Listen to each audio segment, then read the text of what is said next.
اعوذ باللہ من الشیطان الرجیم، بسم اللہ الرحمن الرحیم۔ ناظرین کرام السلام علیکم۔ پیارے دوستو، ایک مرتبہ آقا دو جہاں سرور کون و مکان نبی کریم صلی اللہ علیہ وآلہ وسلم کی پیاری ذات پہ درود پاک کا تحفہ بھیج دیں۔ پیارے دوستو، آج میں آپ کو ایک ایسا وظیفہ بتانے جا رہا ہوں جس کے کرنے سے انشاءاللہ آپ کے کاروبار میں دن دگنی رات چگنی ترقی ہو جائے گی، اور جو بھائی نیا کاروبار شروع کرنے لگیں تو اس وظیفے کو لازمی کریں۔ پیارے دوستو، وظیفہ بتانے سے پہلے اگر ابھی تک آپ نے ہمارے چینل کو سبسکرائب نہیں کیا تو اس طرح کے وظیفے اور اسلامی سٹوری کے لیے ہمارے چینل کو ضرور سبسکرائب کر دیں۔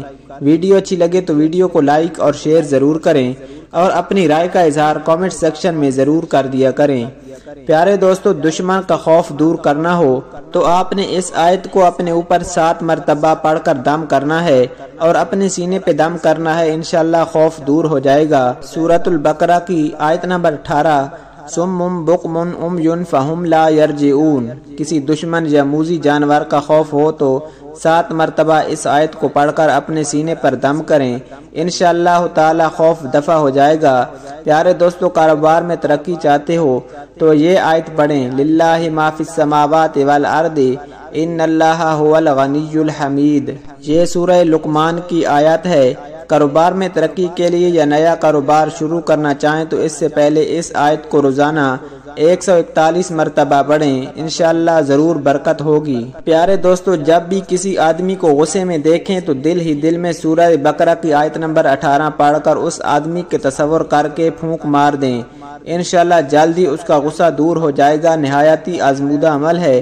پیارے دوستو، آیت پہلے بھی آپ سن چکے ہیں، سورۃ البقرہ کی آیت نمبر 18 ہے، سم بکم عمی فہم لا یرجعون۔ پیارے دوستو، اللہ سبحانہ و تعالیٰ سے دعا ہے کہ اللہ سبحانہ و تعالیٰ میری تمام سننے والوں اور تمام مسلمانوں کی مصیبت کو دور فرمائے۔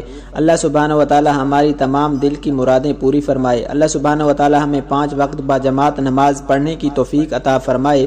اللہ سبحانہ و تعالیٰ ہمیں بغیر حساب کتاب جنت الفردوس میں اعلیٰ مقام عطا فرمائے۔ اللہ سبحانہ و تعالیٰ ہمیں اپنے گناہوں پہ توبہ کرنے کی توفیق عطا فرمائے۔ اللہ سبحانہ و تعالیٰ ہمیں اپنے نبی کریم صلی اللہ علیہ وآلہ وسلم کا دیدار اور نبی کریم صلی اللہ علیہ وآلہ وسلم کی شفاعت نصیب فرمائے۔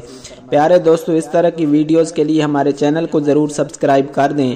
ویڈیو اچھی لگے تو ویڈیو کو لائک اور شیئر ضرور کریں، اور اپنی رائے کا اظہار کامنٹ سیکشن میں ضرور کر دیا کریں۔ اللہ سبحانہ و تعالی ہم سب کا حامی و ناصر ہو۔ جزاک اللہ۔